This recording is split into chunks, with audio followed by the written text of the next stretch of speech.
कि उसके टाइम को हटाकर बात कर रहा हूं। खैर सभी लोग आ गए। अब देखिए, तो आज हम लोग जो है बात कर रहे हैं एक्सेलरेशन ड्यू टू ग्रेविटी, और एक्सेलरेशन ड्यू टू ग्रेविटी पे जो है अच्छे लेवल के न्यूमेरिकल्स बनते हैं, अच्छे लेवल के न्यूमेरिकल्स बनते हैं कि जैसे कि मान लीजिए कोई बॉडी है, उसका वेट मास दे दिया, वेट निकालो। अब वो बॉडी कहाँ है ये बहुत जरूरी होता है। तो वो बॉडी अगर किसी दूसरे प्लेनेट पर है जहां ग्रेविटी है, तो उस प्लेनेट के बारे में आपको जानकारी दी जाएगी, जैसे कि उसका मास दिया जाएगा, जैसे कि उसकी रेडियस दी जाएगी। अब जनरली ये क्वेश्चंस कम आते हैं। आप कहोगे सर कम क्यों आते हैं? वो इसलिए कम आते हैं क्योंकि मान लीजिए अगर मेरे को एक्सेलरेशन ड्यू टू ग्रेविटी निकालना है, अब मैं I am not talking about earth, I am talking about any of the planet जहां पे ग्रेविटी है। तो हमारे तो ये जो नजर में है हम उसकी बात कर रहे हैं, तो वहां हम ग्रेविटी निकालना चाह रहे हैं। तो gm/r² का मतलब क्या होता है? तो एक्चुअली अगर हम अर्थ पर हैं तो ये सारी चीजें अर्थ के लिए यूज होती हैं, बट अगर किसी प्लेनेट की बात कर रहे हैं तो फॉर एग्जांपल मैंने प्लेनेट P ले लिया, तो ये G और ये जो M है वो MP में बदल जाएगा, R है वो RP में बदल जाएगा। आ रही है बात समझ में? आ रही है ना? तो कहने का मतलब ये हुआ कि या इसके लिए क्या क्या रिक्वायरमेंट है, बस इतना आपको सोचना है। इसके लिए रिक्वायर्ड है, एक तो उस प्लेनेट का मास चाहिए आपको, और उस प्लेनेट की रेडियस चाहिए। ये मैं कॉन्सेप्ट आपको इसलिए बता रहा हूं क्योंकि इस कॉन्सेप्ट से हम बहुत अलग तरह के न्यूमेरिकल भी करते हैं, जिसमें आपको डायरेक्ट मास और रेडियस नहीं दिया जाएगा, आपको अर्थ से रिलेटेड कोई मास और रेडियस में रिलेशन दे दिया, एज कंपेयर टू अर्थ कर दिया। अब उसके बारे में बातचीत की जा रही है। तो इन सब चीजों से पहले हमें दो चीजें ये भी क्लियर कर लेनी है कि पहले तो ये वेट क्या चीज है, क्योंकि आपसे वेट पूछा जाएगा कि भाई उस प्लेनेट पर इसका बॉडी का वेट बताओ, जिससे कि उस बॉडी का वेट मान लीजिए अर्थ पर कुछ है, अब उसी बॉडी का वेट उस प्लेनेट पे कितना होगा। तो मुझे बताओ कि अगर हम किसी एक बॉडी की बात कर लेते हैं, उसका क्या वेट हमेशा सेम रहेगा? और दूसरा सवाल बना देता हूं, क्या उसका मास हमेशा सेम रहेगा? तो इसलिए हमें सबसे पहले यहां पर जब भी इस तरह की बातें की जाएंगी तो आपको वेट और मास में डिफरेंस समझना बहुत जरूरी है। तो यानी कि क्या चीज होती है मास और क्या होता है वेट, ये जानना बहुत जरूरी है। जब तक इसमें आप डिफरेंशिएट नहीं करोगे, डिफरेंस नहीं जानोगे, तो फिर क्वेश्चंस भी समझ में नहीं आएंगे, न्यूमेरिकल्स भी समझ में नहीं आएंगे। तो इसलिए आज हम सबसे पहले मास और वेट पे बात कर लेते हैं। देखिए, कोई भी बॉडी है दुनिया की, कोई भी चीज जिसको हम मैटर कहते हैं, विच कंसिस्ट मास, उसके मास में ग्रेविटी का कोई लेना देना नहीं है। The matter consist by the body, possessed by the body, उसके मास को बताता है। ठीक है, तो यानी कि मास कांस्टेंट रहेगा, आप कहीं भी चले जाओ बेटा। ठीक है अंशुल, अभी अपन पढ़ाई पे ध्यान देंगे, जो काम की बातें मैं कर रहा हूं। अब बच्चे लोग होमवर्क का बात करना शुरू कर दिए, कुछ बच्चों ने भेज दिया। अच्छा ठीक है भाई साहब, अभी अभी मैं बात करता हूं, चिंता मत करो, है ना। अभी अभी भेजकर जो है, देखो अब सनातन धनातन अब भेज रहे हैं, तो क्यों पहले नहीं भेजे? वाई क्यों पहले नहीं भेजे? समय पर नहीं भेजे? कोई भी चीज है उसको समय पे करना चाहिए ना यार, बात उसी की तो चल रही है। मैं तो उन बच्चों से भी बोल रहा हूं कि जिन बच्चों ने 3 to 3:30 के बीच में भेजा है, उन बच्चे से भी बोल रहा हूं मैं, वो बच्चे भी लेट हैं मेरे हिसाब से। तो आपका टाइम है 2 से 3 के बीच में भेज देने का, उसके बीच में आपको भेजना है, तो आप 3 बजे का भी इंतजार मत करो ना यार, थोड़ा पहले ही भेज दो ना। चलिए, मैं अभी जो बात कर रहा हूँ उस पर, क्योंकि ज्यादा समय नहीं है प्लीज मेरे पास, तो मेरे को जरा बातें कुछ करनी है अपनी, वो कर लेने दो, है ना। नहीं तो इसी में उलझा दोगे आप लोग मुझे, होमवर्क में ये वो में मैं पढ़ा नहीं पाऊंगा। तो मैं आपसे जो बात करना चाह रहा हूं वो ये है, मैंने आपको पहले तो बता दिया क्या क्या जिस पे हम डिस्कशन कर चुके हैं, उस पर एक बार मैं बात इसलिए कर रहा हूं क्योंकि आपको क्लियर हो जाए कि सर क्या ले रहे हैं। कुछ होते हैं ऐसे, अब उनको एक नाम पहचान क्या देनी है वो आप समझ गए होगे मैं कौन सा नाम लेने वाला हूं। अब तो इतना समय हो गया पढ़ते पढ़ते आपको, अब तो थोड़ा बहुत मुझे जान गए होगे, है ना। तो वो वही उन्हीं की बात कर रहा हूँ, जो उदाहरण आप समझ रहे हैं उन्हीं की बात कर रहा होंगे, वो पिछले क्लास में नहीं होंगे, तो उनको फिर पता ही नहीं है कि साहब जी क्या होता है मास, और मास पे आ गए, वेट पे आ गए, कौन सा चैप्टर चल रहा है हमें तो जी नहीं पता, सर ने कुछ बताया नहीं, सर ने जी लिख दिया है जी ये मेरे, हमारे तो कुछ पल्ले ही नहीं पड़ रहा सर, यहाँ पी क्या है ये क्या। तो भाई साहब हम ग्रेविटेशन चैप्टर पढ़ रहे हैं, अगर आपको होश आ गया हो तो ग्रेविटेशन में हमने ग्रेविटेशनल फोर्स निकाला था, F इज इक्वल टू क्या पढ़ाया था formula, F is equal to GM upon m1 m2 upon are square. उसको मास m1 m2 ले लेते हैं, दो बॉडी के बीच का ग्रेविटेशनल फोर्स, उनके बीच के डिस्टेंस को r लेते थे। इसके बाद बेटा मैंने बताया था ग्रेविटेशनल कांस्टेंट। ग्रेविटेशन कांस्टेंट एक कांस्टेंट है जिसकी वैल्यू फिक्स होती है, that is 6.67 into 10 to the power -11। अब यूनिट कैसे निकालनी है, तो कैपिटल जी का भी आप फॉर्मूला बना सकते हो, F into are square upon m1 m2, यानी कि यूनिट क्या बन जाएगी, F मतलब न्यूटन, R मतलब मीटर, उसका स्क्वायर कर दो तो newton metre square upon KG square. इसके बाद फिर मैंने आपके इस पे कुछ न्यूमेरिकल्स कराए थे, तो उसमें यही वाला फॉर्मूला लगा था बेटा, वही F is equal to GM1 m2 upon are square. इसमें दो बॉडी के बीच का ग्रेविटेशनल फोर्स हमने निकालना सीखा। इसके बाद केपलर साहब आ गए। केपलर साहब ने हमारे प्लैनेटरी मोशन के बारे में जानकारी दी। तो केपलर के बारे में अगर एक्सप्लेन करना हो, उसके लॉज को बताने से पहले आप बता सकते हो केपलर ने एक्चुअली क्या बताया। तो पहले किसी को नहीं पता था कि ये जो प्लैनेट्स होते हैं ये इलिप्टिकल ऑर्बिट में ही घूम रहे हैं, ये अपने पर्टिकुलर किसी ऑर्बिट में ही घूम रहे हैं। बस इतना पता था कि हाँ सन की तरफ घूमते हैं, चारों तरफ घूम रहे हैं, चल रहे हैं, ये बताया जाता था। इतना पता चल गया था। बाद में पता चल गया था कि एक फिक्स जगह से घूम रहे हैं, ये पता चला। बाद में पता चला कि घूमने के बाद वहीं आ जाते हैं, फिर वापस घूमते हैं। तो पता चला अच्छा यानी कि एक सर्कल लगा रहे हैं, चक्कर लगा रहे हैं, रेवोल्यूशन कर रहे हैं सन के चारों तरफ, ये पता चला। फिर धीरे धीरे और पता चला कि नहीं, वो अपने एक फिक्स ऑर्बिट में ही हमेशा चलते रहते हैं और एक इलिप्टिकल शेप में ऑर्बिट होता है। ये प्लैनेटरी मोशन के बारे में बताया। फिर law of orbit, law of area, law of period, तीन दिए थे मैंने, तीनों आपको समझाए हुए हैं। इसके बाद मैंने बड़ी काम की चीज आपको बताई थी। वो क्या बताया था आपको, बताओ। आपको बताया था कि मास ऑफ ग्रेविटी या सेंटर ऑफ मास, सॉरी, और सेंटर ऑफ ग्रेविटी ना, तो centre of mass, centre of gravity एक ऐसा पॉइंट होता है किसी भी बॉडी का जहां उसका पूरा मास कॉन्सेंट्रेट हो जाए। अब यहां पर मास से एक्चुअली मतलब ग्रेविटी से है, मास कॉन्सेंट्रेट हो जाए ये तो हम इसलिए बोल देते हैं बिकॉज हर बॉडी का मास ही उसकी ग्रेविटी के लिए रिस्पॉन्सिबल होता है। अगर बॉडी का मास कम है तो ग्रेविटी उस पर कम काम करेगी। ये समझ में आ रहा है? तो ग्रेविटी कम रहेगी। अगर मान लीजिए मास ज्यादा है तो ग्रेविटी ज्यादा रहेगी। तो अगर कोई भी बॉडी ग्रेविटी प्रोड्यूस कर रही है या ये कहें कि एक्सेप्ट कर रही है, अट्रैक्ट कर रही है, तो उसमें मास का बड़ा रोल होता है। बिकॉज ऑफ मास ये सब होता है, ये मैं कई बार आपको बता चुका हूं। सेंटर ऑफ ग्रेविटी का मतलब एक ऐसा पॉइंट जिसकी तरफ ग्रेविटेशनल फोर्स जो है उसकी पॉइंट की तरफ वो जाएगा, मूव करेगा, उसकी डायरेक्शन होगी, उसे हम सेंटर ऑफ ग्रेविटी कह लेंगे। तो मतलब ये हो रहा है कुल मिला के कि पूरी ताकत, पूरा फोर्स एक जगह कॉन्सेंट्रेट होता है तो बैलेंस बनता है। वहां ग्रेविटी की वैल्यू आप ये मान के चल सकते हैं कि सबसे ज्यादा होगी, उस पॉइंट पर सबसे ज्यादा होगी, है ना। जैसे अर्थ सरफेस है तो अर्थ सरफेस पे सबसे ज्यादा होगी। अब ये तो हो गया अर्थ सरफेस, सरफेस तो बहुत बड़ा है अर्थ का, तो हर जगह बराबर होगी, बिल्कुल हर जगह बराबर होगी। तो फिर इसका मतलब क्या हुआ, पॉइंट कैसा हुआ, तो बेटा ये बहुत बड़े लेवल पे काम कर रहा है। ऐसा नहीं है कि अरे सर अर्थ की तरफ, सेंटर की तरफ जा रही है तो यानी कि हिंदुस्तान में ज्यादा होगी, अमेरिका में। अरे बेटा ये इतने बड़े लेवल पे काम कर रहा है, इतने बड़े लेवल पे रिफ्लेक्शन भी हो रहा है, सब कुछ हो रहा है कि वो बड़ी ही अजीब सी चीज है। कॉन्सेंट्रेट भी एक पॉइंट की तरफ होती है, आप जहां से देखोगे वहां से यही दिखता है। आप दूर जाके अमेरिका जाके देखोगे तो भी वही चीज होगी, यहां से देखोगे तो भी वही चीज फील होगी, क्योंकि बहुत बड़े लेवल पे हो रही है। इसको ऐसे समझना जरूरी है ना। तो अब ऐसे ही हमें बोला जाता है कि दो बॉडीज के बीच जब एक ग्रेविटेशनल फोर्स काम कर रहा है तो both attracts each other y equal force. बिल्कुल सही बात है, बाय सेम फोर्स दोनों लगा रहे हैं। लेकिन हमने एक चीज और खास यहाँ पे जानी कि कोई ऑब्जेक्ट होता है मूव करता हुआ दिखाई देता है, लेकिन अर्थ टुवर्ड्स दैट ऑब्जेक्ट क्यों नहीं दिखाई देती, तो वहां पे एक्सेलरेशन की बात आती है। एक्सेलरेशन नेग्लेजिबल होता है उस बॉडी का जिसका मास बहुत ज्यादा हो, जैसे कि अर्थ का है as compare to other bodies, तो इसलिए उस केस में उसका मोशन नहीं दिखाई देता।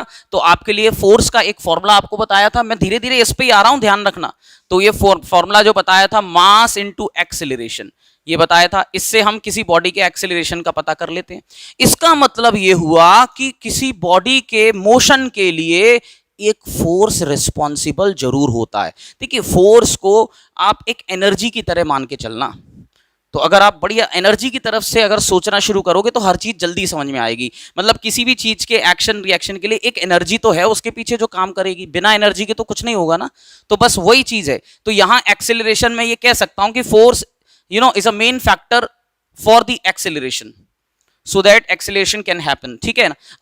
अब इसके बाद में एक्सेलरेशन का फॉर्मूले में आप देखिए फोर्स आ रहा है, तो इसका मतलब ये हुआ कि अगर कोई बॉडी टुवर्ड्स द अर्थ आ जाए, टुवर्ड्स द अर्थ आ रही है। अब टुवर्ड्स द अर्थ क्यों ले रहे हैं? क्योंकि अर्थ का मास बहुत ज्यादा है, तो अर्थ टुवर्ड्स किसी बॉडी के जाएगा, ये प्रैक्टिकली पॉसिबल नहीं है, या हम देखते नहीं है यूजुअली अपनी लाइफ में। हम कंकड़ पत्थर को धरती पे गिरता हुआ देखते हैं, हम ये देखते हैं अक्सर कि धरती कभी इधर जा रही है, उधर उसकी तरफ जा रही है, अर्थ कभी घूम रही है, घूम फिर के फिर आ गई अपनी जगह पर। ऐसा तो हम नहीं देख पा रहे ना, ऐसा तो हम यूजुअली नहीं देख पाते ना, एज्यूम नहीं करते ना।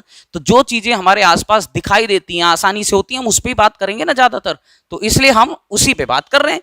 तो अब टुवर्ड्स द अर्थ हमें आती हुई चीजें दिख रही हैं, इसलिए हमने स्मॉल जी की जो बात करी, एक्सेलरेशन ड्यू टू ग्रेविटी, हमने निकाला भाई। एक्सेलरेशन ड्यू टू ग्रेविटी का मतलब हम gravitational acceleration due to gravity का वैल्यू निकाल रहे हैं, जो कि कोई बॉडी टुवर्ड्स द अर्थ जाती है तो हमें दिखाई देता है, उसकी वैल्यू कैलकुलेट हमने कर ली बाय यूजिंग दिस फॉर्मूला। अब ये फॉर्मूला कैसे आया, तो ये मत बोल देना कि सर ये भी नहीं आता है, ये फॉर्मूला मैंने आपको पढ़ाया हुआ है पूरा बकायदा।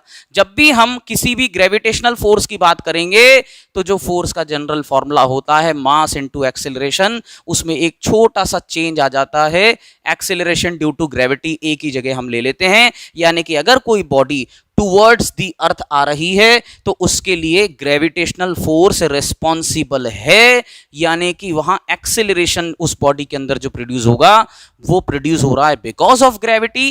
That's why we are taking that acceleration as acceleration due to gravity. ये बात समझ में आ गई आपको अच्छे से? एक्सेलरेशन ड्यू टू ग्रेविटी क्यों ले रहे हैं बेटा? आ रही है बातें समझ में अच्छे से आपको? तो इसलिए हमने इसको स्मॉल जी से रिप्रेजेंट किया, that is acceleration due to gravity.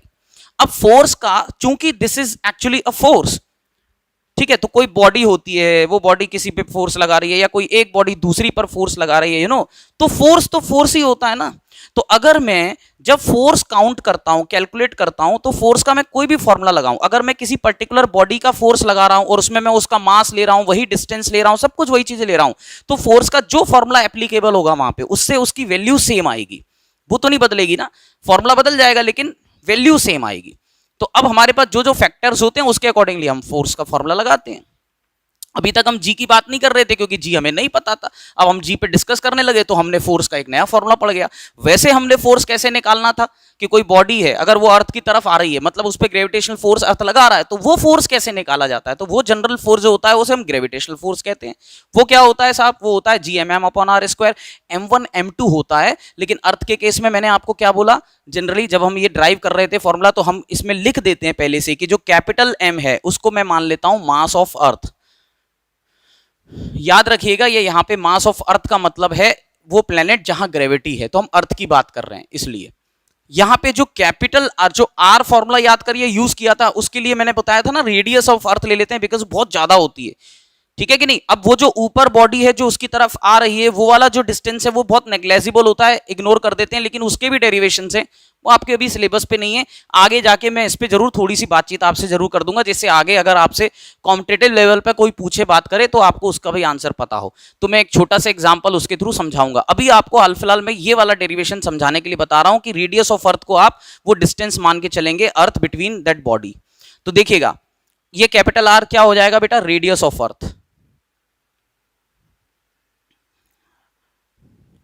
अब या क्या कहते हैं, और क्या क्या यूज होने वाला है इसमें? ये स्मॉल m तो मास है ही उस बॉडी का, तो वो यहां भी यूज होगा, बॉडी का मास लिख देंगे।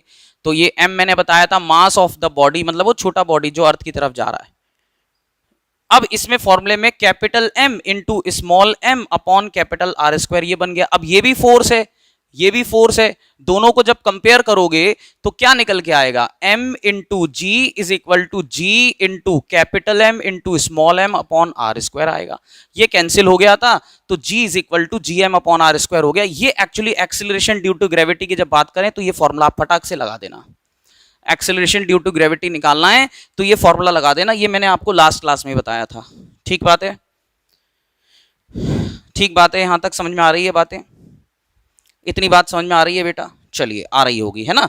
अब आगे, क्यों पहले भी पढ़ चुके हैं तो आ ही रही होगी, मान के चल रहा हूं। दिखाई दे रहा है ना आप लोगों को सब कुछ सही? हाँ ठीक है, बढ़िया है, सब कुछ ठीक है। अब देखो जरा, अब जरा काम की बात समझा रहा हूं, उस पर ध्यान देना।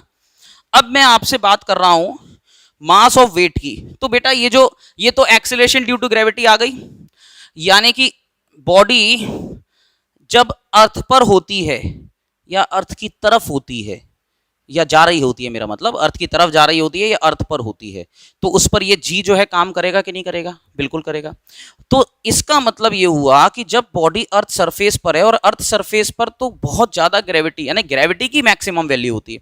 आपको बता देता हूं, जैसे जैसे ऊपर जाते हैं ना, तो बेटा साइंटिस्टों ने क्या कर रखा है, बिल्कुल बकायदा अकॉर्डिंग टू द डिस्टेंसेस, उन्होंने वो भी मेजर करके रखा हुआ है कि इतनी हाइट पे कितनी ग्रेविटी है, इतनी हाइट पे कितनी है, सब निकाल रखा है। वो डिस्टेंस का जो फॉर्मूला है ना, उसमें हम आर की जगह फिर उसकी वैल्यू को हम चेंज करते रहते हैं। आपको मैं ऐसे समझाता हूं, ध्यान से समझें। एक्चुअली क्या है, हम लोग चूंकि अर्थ सरफेस पर रहते हैं इसलिए हम ये रेडियस आर जनरली ले रहे होते हैं। मतलब whenever we are talking about the body which is coming towards the earth, तो वो एक्चुअली आएगी तो अर्थ सरफेस पर ही, इसलिए अर्थ सरफेस पे आने के बाद तो वो एग्जैक्ट आर हो जाएगा, है ना। यही चीज मैं आपको बता रहा था कि मैं आगे जाके, आप वो डिस्टेंस की बात कर रहे हो तो बेटा वो डिस्टेंस का मतलब ये है, जैसे ये अर्थ है, बॉडी यहां है, तो अब इस पर जो ग्रेविटी की वैल्यू है या एक्सेलरेशन ड्यू टू ग्रेविटी, ये ग्रेविटेशनल फोर्स ले लेते हैं, वो ज्यादा होगा या कम होगा? वो यहां पर ज्यादा होगा। क्यों होगा? क्योंकि यहां पर उसकी वैल्यू आर है। अब आप कहोगे सर इसमें तो ये जीरो ले लेते डिस्टेंस तो हो गया था, फिर कल्याण कुछ नहीं आता, इसलिए आर लेते हैं। अब इसलिए आर ले लिया। अब जैसे जैसे ये ऊपर चला जाएगा तो जी की वैल्यू कम होती जाएगी।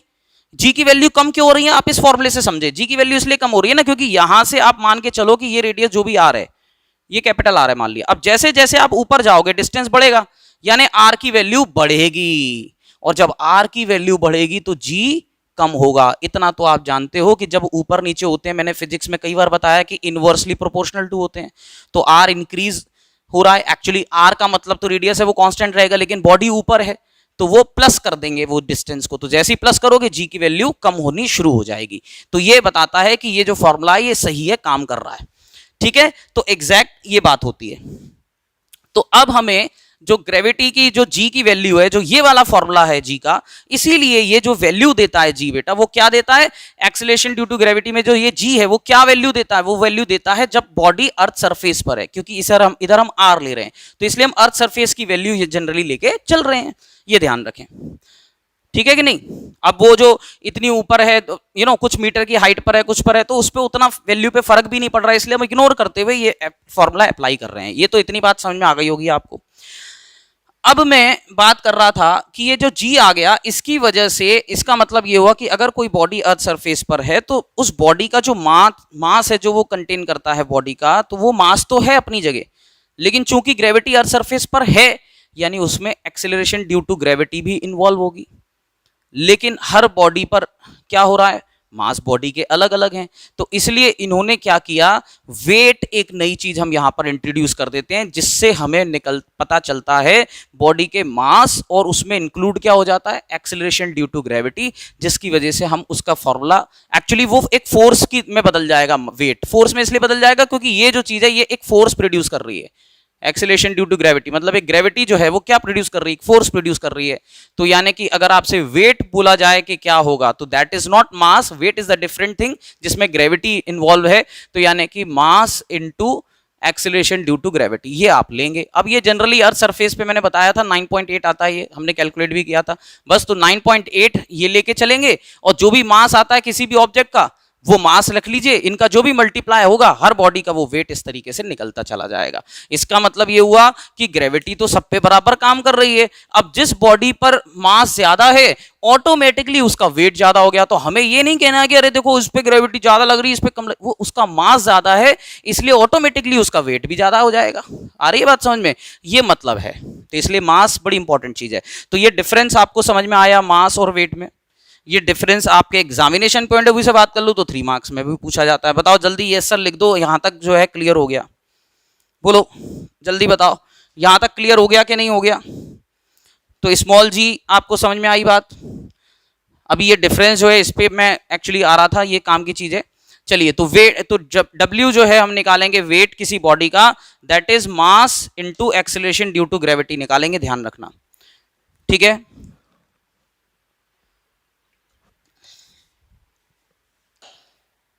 यार अगर आप नोट्स देखते हो तो नोट्स में ये मास और वेट से पहले एक चीज और दी गई है, उसको भी एक बार बता ही देता हूं। कोई ऐसा भी नहीं है कि बहुत ज्यादा मुश्किल है, थोड़ा ही समय लगेगा। वो स्मॉल जी और कैपिटल जी में भी एक डिफरेंस पूछ रहे हैं। अब देखो नोट्स को अगर ना देखें यार तो आपने इतना जो अभी समझा है अभी तक इस चैप्टर में, उसके अकॉर्डिंगली अगर आप लोग इसको लिख पाओ, एक्सप्लेन कर पाओ, तो मैं समझूंगा कि आपने पढ़ा है ग्रेविटेशन। इनके डिफरेंस की अगर मैं बात करूं तो कैसे आप बताओगे डिफरेंस? तो देखो सबसे पहला डिफरेंस सुनो, पहले तो इनके नाम समझ लो। डिफरेंस का सबसे अच्छा तरीका इनकी डेफिनेशन पता होना चाहिए। This is acceleration due to gravity, this is gravitational constant. तो जो ग्रेविटेशनल कांस्टेंट है दैट इज अ कांस्टेंट, तो कांस्टेंट की वैल्यू तो कभी वेरिएट नहीं करेगी, वेरी नहीं करेगी। तो इसका मतलब यह हुआ कि कैपिटल जी जो होता है वो फिक्स होता है और स्मॉल जी जो होता है वो फिक्स नहीं होता है, इट कैन वेरिएट। स्मॉल जी जो होता है उसकी वैल्यू वेरिएट कर सकती है, जैसे जैसे ऊपर जाओगे हाइट पर तो उसकी वैल्यू कम होती चली जाएगी। करेक्ट है कि नहीं? तो it is not a constant value, पहला डिफरेंस हो गया। तो देखिए क्या लिखा हुआ है, the acceleration due to gravity is the acceleration produced in body. अच्छा डेफिनेशन बता दी पहले तो, acceleration due to gravity is the acceleration produced in body falling freely under the action of gravitational pull of earth. मतलब earth की तरफ जो body गिरती है उस पर जो, ठीक है कि नहीं, तो वो that acceleration is called acceleration due to gravity.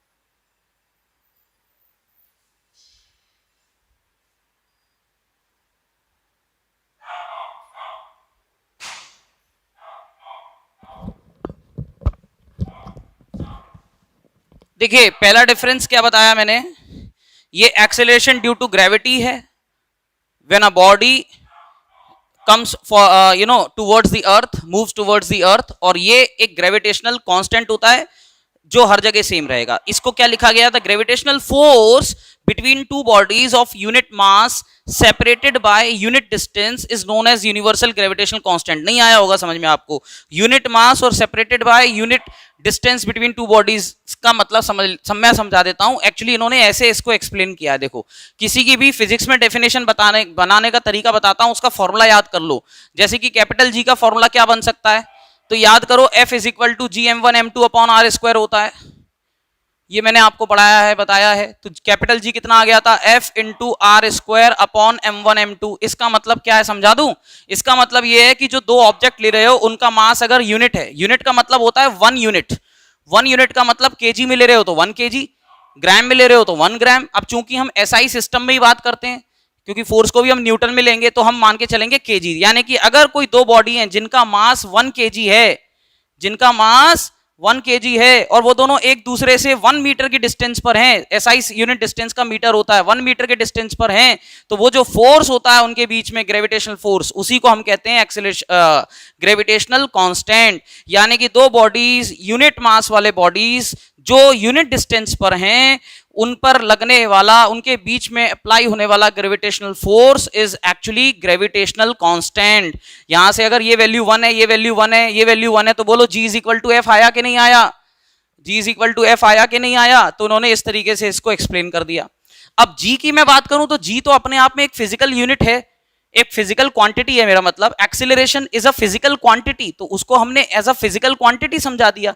ये कोई फिजिकल क्वांटिटी थोड़ी है, ये तो एक कांस्टेंट है, ग्रेविटेशनल कांस्टेंट है ये, ठीक है कि नहीं।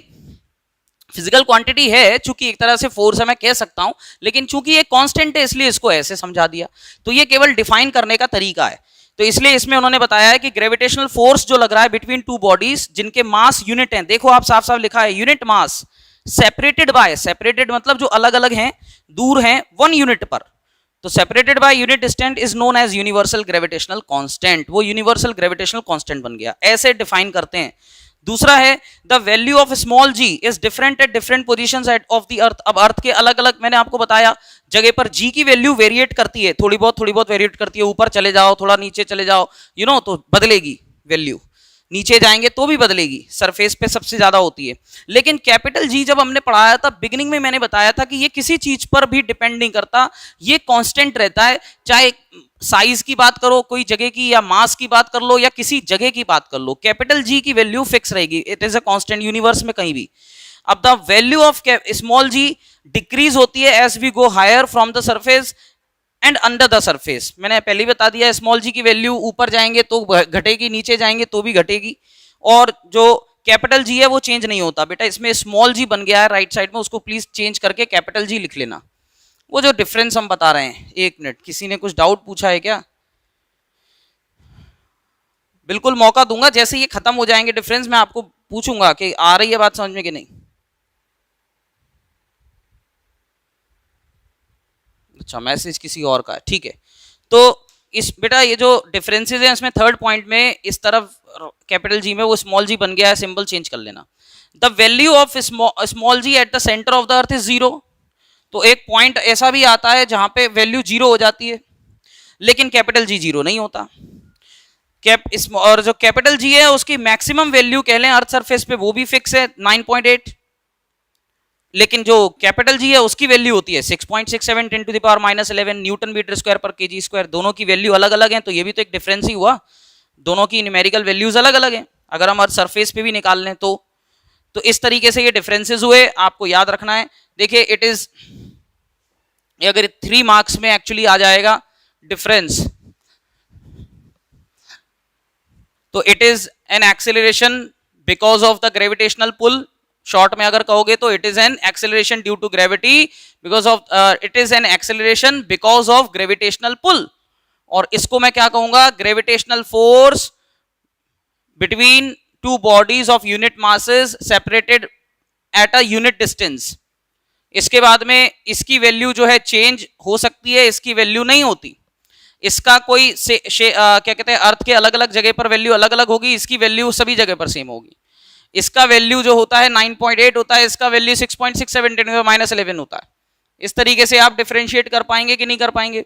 इसकी वैल्यू और सरफेस पे ऊपर जाएंगे तो डिक्रीज होगी, नीचे जाएंगे तो डिक्रीज होगी। वैल्यू को 3-4 तरीके से लिख दिया है, और इसकी वैल्यू ऊपर चले जाओ नीचे चले जाओ वही लेने पड़ेगी यूनिवर्स में कहीं भी।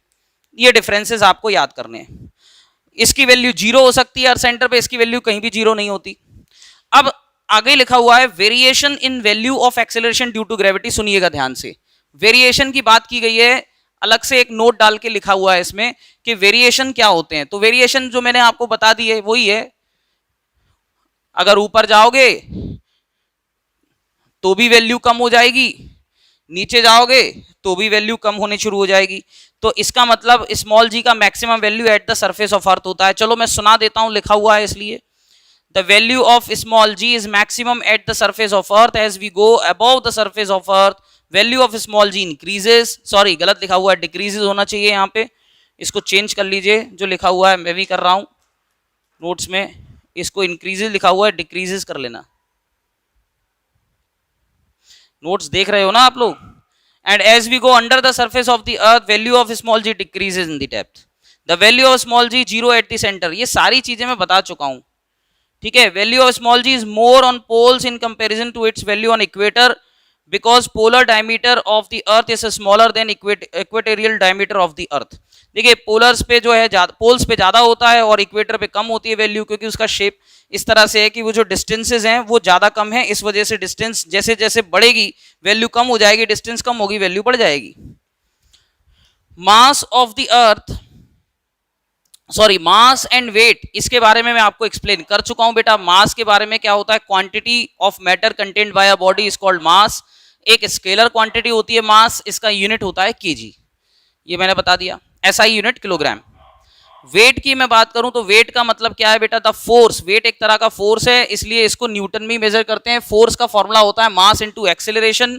और वेट की मैं बात करूंगा तो वो भी मास इनटू एक्सेलरेशन से ही आता है, बस इसमें मैंने एक्सेलरेशन ड्यू टू ग्रेविटी ले लिया है, जिसकी वजह से वेट होता है इसलिए लिया जा रहा है। तो एक तरह से ये फोर्स का ही फॉर्मूला जो है बता रहा है, इसलिए ये क्या है, वेट एक तरह का फोर्स है, ठीक है, ग्रेविटेशनल फोर्स ही एक तरह का। तो the force with which body is attracted towards the centre of the earth is known as weight of the body. It is vector quantity, चूंकि towards the centre of the earth हो रहा है, जो कि बताया था मैंने कि gravitational force towards the centre of the earth ही लगता है, कैसे भी चले जाओ आप, ठीक है कि नहीं, आ जाएगा वो towards the centre of the earth ही। तो इसका मतलब एक डायरेक्शन दी गई है, और जहां डायरेक्शन होती है वहां पे वेक्टर क्वांटिटी होती है, तो इसलिए फोर्स एक वेक्टर क्वांटिटी है, तो वेट भी एक वेक्टर क्वांटिटी होगी, क्योंकि जो force towards the centre of the अर्थ लग रहा है उस फोर्स को हम वेट कह रहे हैं, तो यानी कि there is a direction given in this force, that's why it is a vector quantity. तो ये एक वेक्टर क्वांटिटी होती है, और वेक्टर क्वांटिटी है, और दूसरा इसका जो एसआई यूनिट है वो न्यूटन होता है। तो वेट का एसआई यूनिट क्या लेंगे बेटा, न्यूटन लेंगे, ध्यान रखिएगा।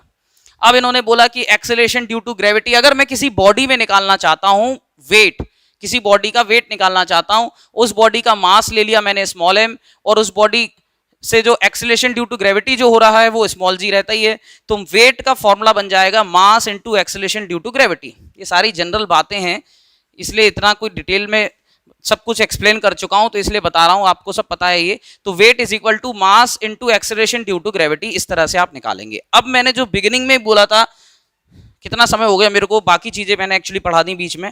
अब मैं आ गया हूं मास और वेट के डिफरेंस पर, ये काफी इंपॉर्टेंट है, 3 स्टार लगा लो, एग्जाम में भी पूछा जाएगा और समझने के पॉइंट ऑफ व्यू से भी इसको समझना। तो देखिए मास और वेट, अभी थोड़ी देर पहले डेफिनेशन बताई हमने, अगर डेफिनेशन आपको याद है तो पहला डिफरेंस तो उनकी डेफिनेशन लिखोगे आप, सबसे बढ़िया तरीका है किसी को समझने का कि उसकी डेफिनेशन पता हो, उसका फॉर्मूला पता हो, उनकी यूनिट पता हो, और अगर वो फिजिकल क्वांटिटीज हैं तो एक डिफरेंस बनता है कि कौन स्केलर है कौन वेक्टर है, ऐसे करके डिफरेंस आपको दिमाग में रखने हैं।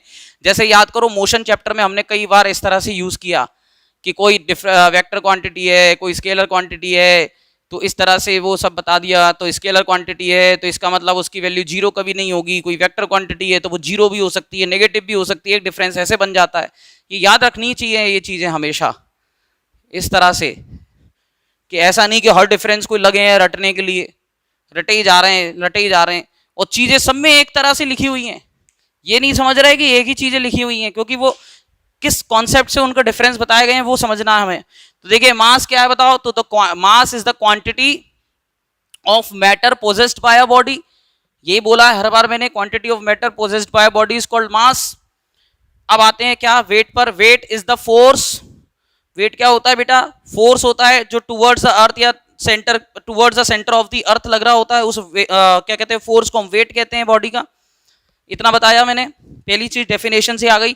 दूसरा सुनो, देखो क्या लिखा हुआ है, mass of a body remains constant and it remains same at all the places. इसमें कोई दिक्कत है, मास एक कांस्टेंट, मैंने पहले ही बता दिया कि किसी बॉडी के मास में चेंज नहीं आता कभी, किसकी वजह से चेंज आते हैं, जो बॉडी का वेट होता है वो बदल सकता है, क्योंकि जी की वैल्यू बदल सकती है तो ये बदल जाएगा, लेकिन एम थोड़ी बदलेगा, एम तो कांस्टेंट है तो एम तो हमेशा सेम रहना है, तो जी बदलेगा तो वेट बदलेगा उस बॉडी का, समझ रहे हो मेरी बात को, एम कांस्टेंट रहेगा। अब जी कैसे बदलेगा, तो मान लीजिए हम अभी अर्थ पर हैं, कोई दूसरे प्लेनेट पे चले जाओ, वहां ग्रेविटी कम है तो जो वेट होगा वो कम हो जाएगा कि नहीं हो जाएगा, तो इसकी वजह से हम उड़ने लग जाएंगे या ऊपर को उठने लग जाएंगे, ग्रेविटी कम फील होगी, हल्का महसूस करेंगे, ये सब चीजें। हाइट पे ही चले जाओ आप तो अपने आप ही आपको पता चल जाता है, बहुत हाइट पे जाने पे ही फील हो जाता है, बहुत ज्यादा आगे जाने की भी जरूरत नहीं होती। अरे बाद में रिप्लाई कर लेना यार, उसका क्लास नहीं है, उसका रिप्लाई करने में बैठ गए, मेरे को तो ये समझ में नहीं आता इतना टाइम मिल कैसे जाता है ड्यूरिंग द क्लास, जब बोलते हैं हमें तो रिप्लाई नहीं करेंगे। आगे सुनिए, तो ये कांस्टेंट रहेगा मास, वेट जो बॉडी का होता है वो चेंज होता रहता है place to place according to acceleration due to gravity. तो भैया acceleration due to gravity g बदलेगी तो इसका मतलब वो भी बदलेगा, तो थोड़ा बहुत चेंजेस तो जी में आप ये मान के चलें कि लगातार भी हमें मिलते हैं, तो ऐसा भी मत सोचना कि सर अर्थ सरफेस पे बोल रहे हैं ये लोग चेंज होने का, तो इसका मतलब ये है कि कई जगह ऐसे चेंज आ जाता है, अर्थ के कुछ हिस्से पे चले जाओगे इस तरफ तो डिस्टेंस सेंटर से ज्यादा है, दूर है तो वहां जी कम हो जाएगा, इस कॉर्नर पे जी अलग हो जाएगा, इस कॉर्नर पे अंतर आता है, लेकिन बहुत ज्यादा चेंज नहीं आता है, ठीक है ना। तो इसलिए अप्रॉक्स वैल्यू हम लोग हमेशा लेके चलते हैं, हम न्यूमेरिकल्स में थोड़ी कि हम इस कॉर्नर पे हैं साहब तो इसलिए जी की वैल्यू 9.8 नहीं लेंगे, कम लेंगे, वो वैल्यू में हमें 9.8 ही लेके चलना है अप्रॉक्स वैल्यू, ध्यान रखें। अब जो दी गई है क्वेश्चन के अंदर जो कि कम होता है दे दी गए तो आप वो वैल्यू रखो। जैसे कोई एक ऑब्जेक्टिव क्वेश्चन आ गया, उसमें जो आंसर हो रहा है 9.8 के डिवाइड देने से आंसर आपका डेसिमल में आ रहा है, लेकिन ऑप्शन में वो आंसर डेसिमल में है ही नहीं। एक इंटीग्रल वैल्यू, 4 ऑप्शन दी गए, इंटीग्रल वैल्यू दी गई है, क्या करोगे? तो फिर जी की वैल्यू को 10 रख के देखना, आपका इंटीग्रल वैल्यू आ जाएगा। समझ रहे हो? तो ये सोचना पड़ेगा थोड़ा सा आपको कई दफा। ऑब्जेक्टिव क्वेश्चंस में अगर ऐसा हो जाए तो दिमाग में रखना कि 9.8 है, हम उसको कई बार 10 लेके भी कैलकुलेट कर लेंगे। अगर एमसीक्यू वगैरह में ऐसा ऑप्शन आपको दिखाई दे रहा है या क्वेश्चन में लिखकर आ गया है कि ये रेडियस है, ये मास है, ये है जी इज इक्वल टू 10 ले लिया है उन्होंने, तो भाई फिर सॉल्व करके दिखाओ, आंसर निकालो, तो फिर काय के लिए परेशान हो रहे हो? फिर तो 10 ही लो। तो ये आपको ध्यान में रखना है। बहुत बड़ी कैलकुलेशन है, 9.8 का डिवाइड देने में टाइम लगेगा, तो अंदाजे से अप्रॉक्स वैल्यू आप 10 का डिवाइड देके भी निकाल सकते हो कि डेसिमल में बहुत ज्यादा अंतर नहीं आएगा 9.8 और 10 का डिवाइड देने से, तो वो आप चेक कर सकते हो एक अप्रॉक्स वैल्यू देखने के लिए, अंदाजा लग जाता है। एमसीक्यू के लिए बता रहा हूं मैं तरीके आपको। चलिए आगे है, mass is a scalar quantity, weight is a vector quantity, बता चुका हूं। मास मेजर किया जाता है किलोग्राम में, वेट मेजर किया जाएगा न्यूटन में। लो अब जो कोई ऐसी चीजें रटनी है आपको, ऐसी पता है। Mass is measured by beam balance, इसको तो मेजर कर सकते हो मास को। Weight is measured by weighing machine और स्प्रिंग बैलेंस, इसको इससे मेजर करते हैं, स्प्रिंग बैलेंस है या विंग मशीन है। और जो मास है उसमें केवल कंटेंट, जो भी मैटर है उसकी अमाउंट चाहिए होती है, इसलिए उसको दूसरे तरीके से मेजर किया जाता है। Mass of a body can never be zero, weight of a body can be zero. तो वेट और जीरो कब हो जाएगा? ये देखो यहाँ पे जी कब जीरो होता है, बताए थे सेंटर पे जीरो होता है, तो वेट भी जीरो हो जाएगा सेंटर पे। तो जहां जी जीरो वहां पे डब्ल्यू भी जीरो। ये सारा थियोरेटिकल पार्ट हो गया। अब जल्दी से एक दो न्यूमेरिकल और करा रहा हूं, वो और देख लो जल्दी से। जल्दीबाजी तो नहीं हो रही है, ऐसा तो नहीं हो रहा कि समझ में नहीं आ रही हो चीजें? आसान आसान चीजें चल रही हैं आज तो। न्यूमेरिकल भी बड़े सिंपल सिंपल हैं, देखो शुरू के 2-4 जो हम कर रहे हैं। पहला न्यूमेरिकल क्या है? Find the weight of the body on the surface of the earth whose mass is 100 kg। अब इसमें कोई दिक्कत है? कोई बॉडी है उसका वेट निकालना है, मास कितना दिया? 100 kg। चलो बच्चा सवाल है ये, चिंटू भी कर लेगा इसको। तो मास कितना है बोलो? 100 kg। Acceleration due to gravity क्या लोगे? 9.8, ये बताए थे, मल्टीप्लाई कर दो 980। अब बच्चे गलती कहां कर देंगे? ये एन नहीं लिखते बस, केवल यहां गलतियां करते हैं कई बच्चे। तो एन का मतलब न्यूटन है, न्यूटन लिख दो तो ज्यादा अच्छा है। लो टेंशन ही खत्म, कंफ्यूजन ही खत्म। तो W कितना आ गया? 980 न्यूटन। अब ये जरा से क्वेश्चन में अगर आप न्यूटन भी नहीं लिखोगे बेटा, तो टीचर नंबर क्यों ना काटे आपका? बताइए।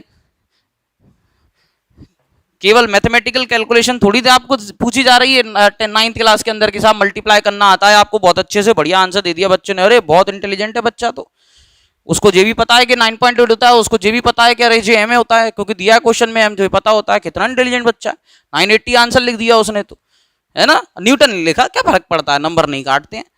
तो इस गलत फहमी में मत रहना, 100% कटेंगे नंबर यूनिट नहीं लिखोगे तो। अब दूसरा क्वेश्चन देखिए,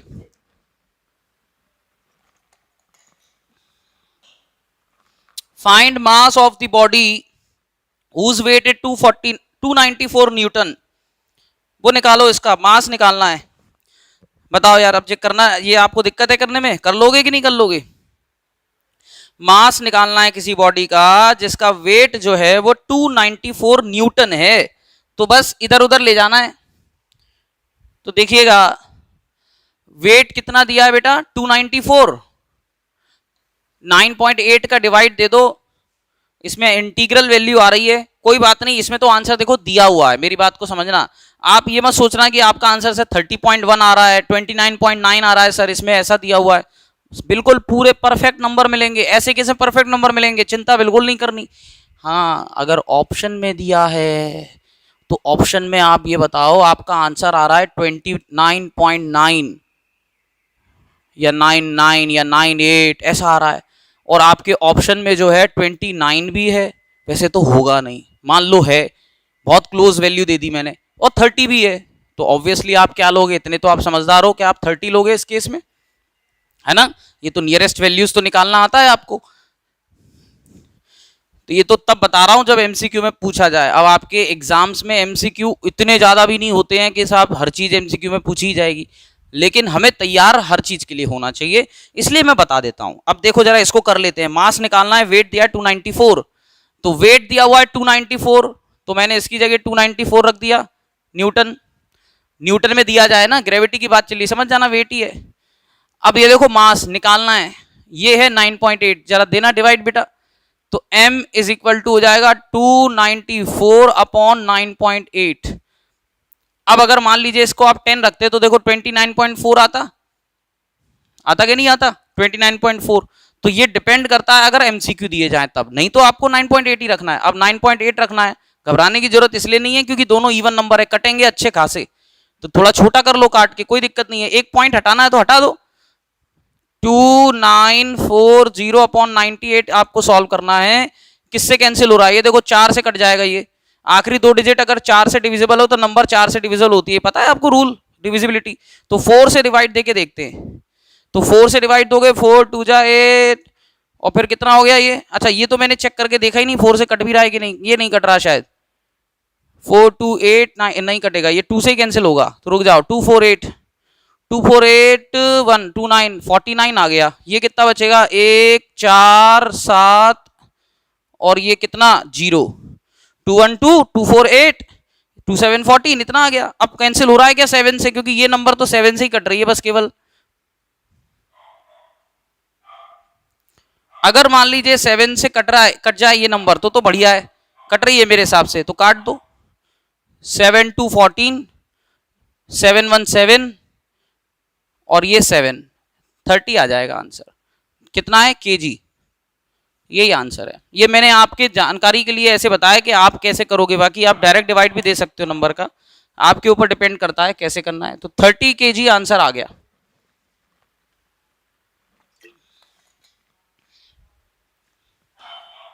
ठीक है बेटा, अब अगला क्वेश्चन सुनो जरा ध्यान से, क्योंकि आज का ये आखिरी सवाल है, क्योंकि इसके बाद जो क्वेश्चन जो दिया गया है उसमें मैं आपको पहले एक डेरिवेशन कराऊंगा।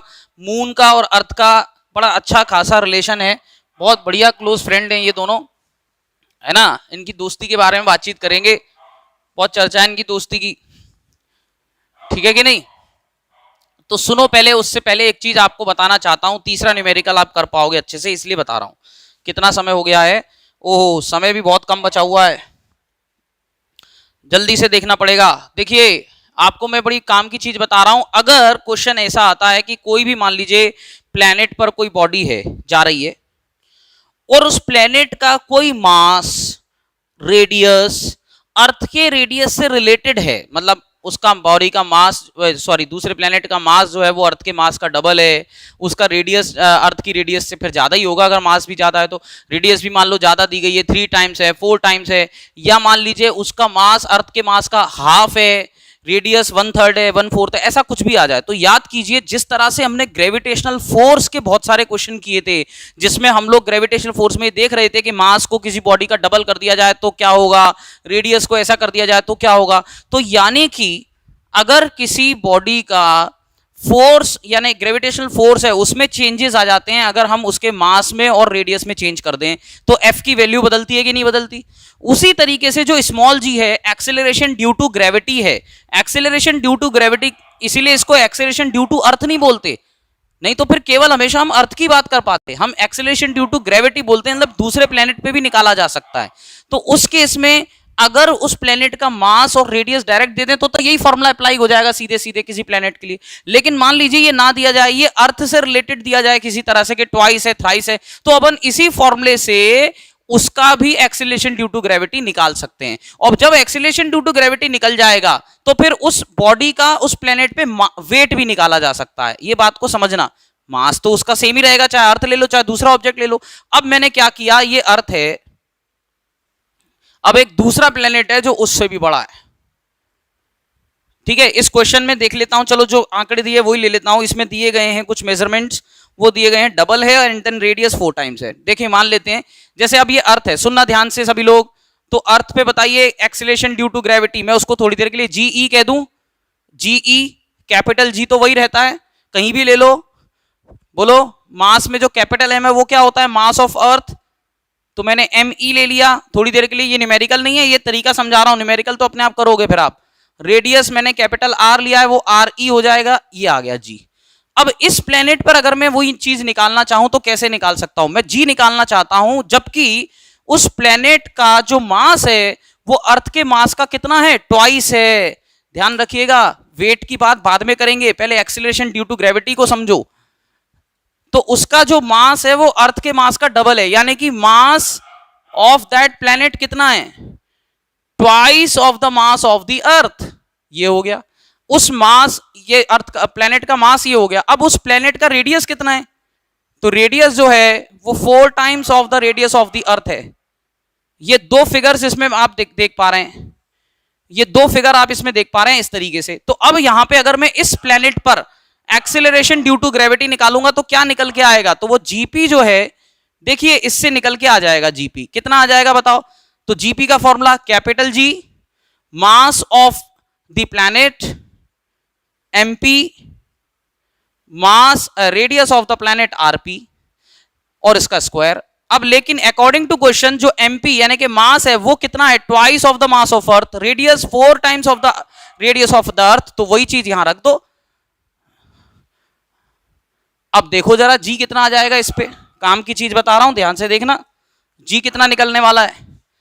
तो जीपी जो निकल के आएगा कैपिटल जी वही है, अगर मैं मास को रख दूं twice of the mass of the earth, radius को रख दूं 4 times of the radius of the अर्थ, इसका स्क्वायर, तो ये हो जाएगा बेटा कैपिटल जी, ये हो जाएगा 2me, और नीचे कितना हो जाएगा बेटा 16re का स्क्वायर, और इसको इक्वेशन 1 भी मान लेना, ये यूज होगी।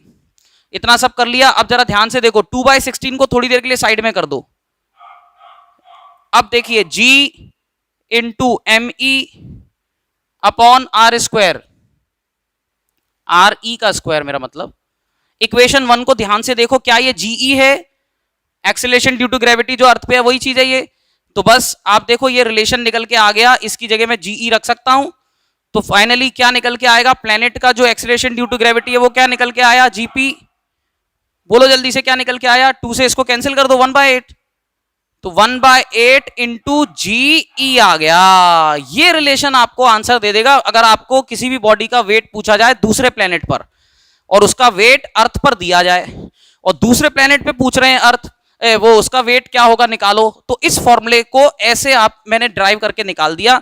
तो अब आप इस तरीके से ये वैल्यू पहले निकाल लेंगे। अब देखो जरा क्वेश्चन क्या है, क्वेश्चन है वेट जो है उस बॉडी का 392 है अर्थ पर, लेकिन उसी बॉडी का वेट निकालना है दूसरे प्लेनेट पर जिसका मास ट्वाइस है अर्थ के मास से, रेडियस 4 टाइम्स है अर्थ के रेडियस से। तो अब इस बॉडी का मैं क्या निकाल लिया हूं, जीपी। अब आप यहां 9.8 मत रखना, नहीं तो फिर कैलकुलेट करने में दिक्कत आएगी, पॉइंट वाइड में आएगा। हम तो सीधा उसका वेट निकालना चाहते हैं बॉडी का। तो उस बॉडी का वेट कैसे निकालोगे दूसरे प्लेनेट पर, तो wait of the body on the planet कैसे आएगा बेटा, मास ऑफ द बॉडी m और जीपी, इतना ही आएगा। अब यहां से बताइए उस बॉडी का वेट जो है वो अर्थ पे दिया गया है, तो इसका मतलब वहां से मेरे को जीई मिल जाएगा। तो मुझे बताइए वेट ऑफ द बॉडी कितना है उस अर्थ पर, तो वेट जो अर्थ पर है वो 392 न्यूटन है। और ये क्या होता है बेटा, ये डब्ल्यू का मतलब क्या होता है, m इंटू जीई होता है। बोलो होता है कि नहीं होता, कितना दिया हुआ है ये 392, एक्चुअली ये m इंटू जीई 392 दिया हुआ है, बस आप इसको ही लेके चलना, अब m इंटू जीई को लेके चलना, काम हो जाएगा। अब देखो wait of the body planet पे निकाल रहा हूं, तो WP will remain same, m into GE में बदलना है मुझे इसको कुल मिला के, तो m तो वही रहता है, और प्लेनेट पर मैंने देखा जो एक्सेलरेशन ड्यू टू प्लेनेट है वो 1/8 है इसका, ऐसा हो गया। तो इसका मतलब 1/8 करना है कुल मिला के, और m इंटू जीई कर दिया। अब m इंटू जीई को आप WE लिख दो, या फिर वैल्यू दी गई है 292 वो लिख दो, तो 1/8 इंटू 392 हो गया। ये कैंसिल कर दो, 49 आंसर आ जाएगा। अभी बहुत क्वेश्चंस ऐसे बनते हैं। तो 49 न्यूटन उस बॉडी का वेट आ गया प्लेनेट पर, ये ऐसे निकालना है। अब आपको ये पूरा डेरिवेशन ऐसे नहीं करना है, ये तो मैंने आपको डेरिवेशन रिलेशन बताने के लिए किया है, आप सीधे सीधे वैल्यू भी रख सकते हैं। तो पहले तो आप क्या करो, ये डेरिवेशन को एक्चुअली नोट करो कैलकुलेशन को समझने के लिए, ठीक है। फिर उसके बाद में आपको क्या करना है, उसके बाद में मैं आपको बताता हूं दूसरा तरीका भी आप अप्लाई कर सकते हो डायरेक्ट क्वेश्चन को करने के लिए। मैंने तो इस क्वेश्चन को करने के लिए बता दिया, पहले नोट कर लो, नोट कर लो। और क्वेश्चंस भी करेंगे, चिंता मत करना, प्रैक्टिस करा दूंगा इतनी कि आप सीख जाओगे अच्छे से। अभी इसको नोट करें, और मुझे लगता है समय समाप्ति की ओर है। तो देखिए इसको मैंने कैसे किया है, नोट कर लिया आप लोगों ने किस तरीके से 49 न्यूटन आया? देखिए जल्दी से दोबारा बता रहा हूं थोड़ा सा, जिससे आपको और अच्छे से आ जाए ये क्वेश्चन। 1 मिनट का समय लगेगा, दोबारा से कैसे समझा रहा हूं वो तरह देखो भाई। वो बॉडी जो है उसका अर्थ पर वेट दिया हुआ है 392 न्यूटन। अब प्लेनेट पर निकाल लेते हैं और हम सबसे पहले जीई की वैल्यू देख लेते हैं क्या होती है। जीई होता है GME अपॉन RE स्क्वायर। ये अर्थ की बात चल रही है, दूसरे प्लेनेट की बात चल रही है, इसलिए ई लगाना पड़ रहा है। इतनी बात समझ में आ गई? कोई दिक्कत नहीं है इसमें आपको, ठीक है। तो अब देखिए चाहो तो आप यहां से क्या करो, M इंटू GE से, या चलो कोई दिक्कत नहीं, छोड़ो ऐसे ही रहने दो। अब निकाल लो जल्दी से उस बॉडी पर जो वो निकालना है आपको, वेट निकालना है प्लेनेट पर। तो प्लेनेट पर वेट का फॉर्मूला देखो WP, बॉडी का मास M, प्लेनेट पर जो एक्सीलरेशन ड्यू टू ग्रेविटी है वो आ जाएगी GP। अब क्या करना है जरा ध्यान से सुनो, GP का फॉर्मूला होगा, बाकी M वेम सब अपनी जगह रहेंगे। तो GP की जगह पर मैंने क्या लिखा था, capital G twice of ME, क्योंकि डबल है, आप लिखते रहना शॉर्ट में, उसको बता के ब्रैकेट में मैंने बता दिया। 2 मास जो है अर्थ का डबल हो रहा है, और रेडियस जो हो रही है 4 टाइम्स हो रही थी, तो 16 RE का स्क्वायर आ गया था बेटा, इसमें कोई दिक्कत नहीं है। P को मैंने E में बदल दिया, कैसे बदला समझ गए ना, डबल करके। फॉर्मूला जो है P का वहां MP और RP था, MP को मैंने लिख दिया ट्वाइस ऑफ ME, RP को मैंने लिख दिया 4RE का स्क्वायर, तो स्क्वायर करके ये आ गया। अब इससे क्या होगा, इससे आपको सब चीजें अलग कर लेनी है और ये 1/8 अलग कर देना है। M अलग कर दो और ये GME अपॉन R स्क्वायर अलग कर दो, GME अपॉन R स्क्वायर अलग कर दो। इतना बात समझ में आ गई होगी आपको। अब बेटा M into GME upon R square actually क्या है, वेट ही तो होता है। ये देखो ये पूरी चीज क्या है, wait of the body on earth, wait of the body on earth. ये देखो जीई का फॉर्मूला इसलिए मैंने लिख के बताया। तो ये क्या मैं इसको WE नहीं लिख सकता, WE 392 है ना बेटा। WE का फॉर्मूला क्या होता है, WE होता है mass into acceleration due to gravity on earth. तो ये आप चाहो तो इक्वेशन 1 मान लो, और WE ये दिया हुआ है। तो क्या मैं इसको पूरे को WE लिख सकता हूं, G into ME upon RE का स्क्वायर। देखो इधर जरा इक्वेशन 1 और 2 दोनों ध्यान से देख लो, काम हो जाएगा आपका। इक्वेशन 1 मतलब WE है M इंटू GE, और GE क्या होता है, GE होता है GME अपॉन R स्क्वायर। तो इसको क्या मैं ऐसे नहीं लिख सकता, WP is equal to 1/8 into M की जगह M, इस पूरे को मैंने क्या लिख दिया GE। ये देखो इक्वेशन 2 GE, और आप जानते हो कि GE और M का मल्टीप्लाई का मतलब है वेट उस बॉडी का अर्थ पर, और वो कितना था 392। इसको कैंसिल कर दो, 49 Newton. Wait of the body on the other planet, जो मास में अर्थ का डबल है, रेडियस में अर्थ की रेडियस का 4 टाइम्स है, ग्रेविटी उस पर कम होगी। आप कहोगे सर ग्रेविटी कम क्यों हो रही है, मास तो डबल है। अरे रेडियस का भी तो चक्कर पड़ गया ना, रेडियस उसकी 4 टाइम्स हो रही है, तो इसलिए डिस्टेंस बढ़ गई, ग्रेविटी कम हो गई। तो ये कुछ इस तरह से रिलेशन है बेटा। आगे की बातें अगले क्लास में करूंगा फ्राइडे को, आज के लिए इतना ही काफी है। समझ में सब आया हो तो लिख देना, ठीक है। चलिए बहुत बहुत धन्यवाद आपका, चिंता मत करना। ये क्वेश्चंस अगर नहीं भी कर पाए अभी आप, तो अगले टर्न पे कुछ और क्वेश्चंस मैं कराऊंगा, नए क्वेश्चंस कराऊंगा, उससे आपका क्लियर हो जाएगा सब कुछ, डोंट वरी।